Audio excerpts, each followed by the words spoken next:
আসসালামু আলাইকুম। সবাইকে অগ্রিম ঈদের শপিংয়ের জন্য উইশ করছি। তো ঈদের শপিংয়ের জন্য বের হয়েছি ফ্যামিলির সাথে। আজ হয়তোবা ২ টা বাচ্চার জন্য জিনিসপত্র কিনবো। কারণ অনেক কিছু আ অনলাইনে অর্ডার করা হয়েছে, সেগুলো আসা বাকি এখনো।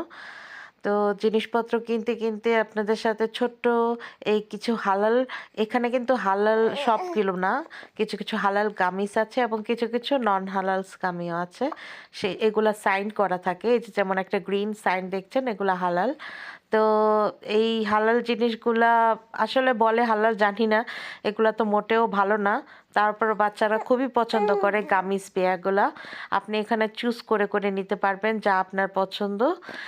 তো ঈদের শপিংয়ের জন্য বের হয়ে এখন মনে হচ্ছে যে আসলে মানুষের মানে ২ মাস আগেও যে জিনিসপত্রগুলার দাম মোটামুটি হাতের নাগালে ছিল, এখন মনে হচ্ছে ২ মাস পর ঊর্ধ্ব নাগালে চলে গেছে। আমি জানি না বাংলাদেশের অবস্থাও কি একই রকম কিনা। যুদ্ধ আমাদের এতটাই অসহায় করে তুলেছে, এখন কোনো কিছুই হাতের নাগালের ধোঁয়া ছোঁয়ার বাইরে।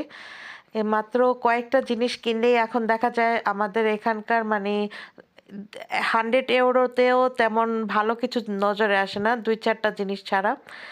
তো যাই হোক, আল্লাহ আমাদের সবাইকে কি বলে এই কঠিন সময়টা পার করার তৌফিক দান করুক। কারণ ঈদ তো আমাদের একবারই আসে।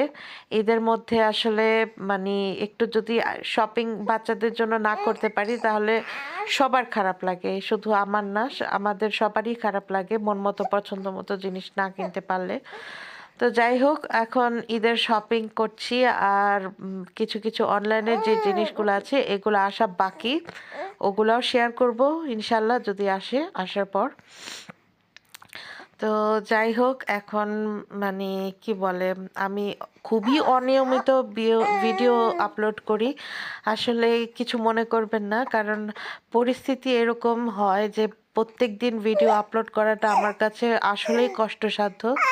আমার কাছে প্রায় অসম্ভবের মতোই মনে হয়। কারণ আমি আসলে প্রত্যেকদিন সাপোর্ট তো পাওয়া দূরে থাক, এবং প্রত্যেকদিন শেয়ার করার মতো সাবজেক্ট খুঁজে পাই না যে কি ভিডিও আপলোড করব, কি সাপ্লাই দিব ভিডিওতে, বা কি দেখাবো। দেখা যায় যে প্রত্যেক দিনের ঘরকন্নার সবাই তো আপলোড করে, নতুন কিছু না।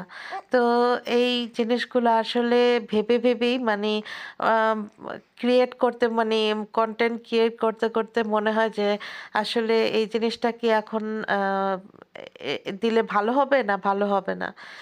যাই হোক, শপিং শেষে বাসায়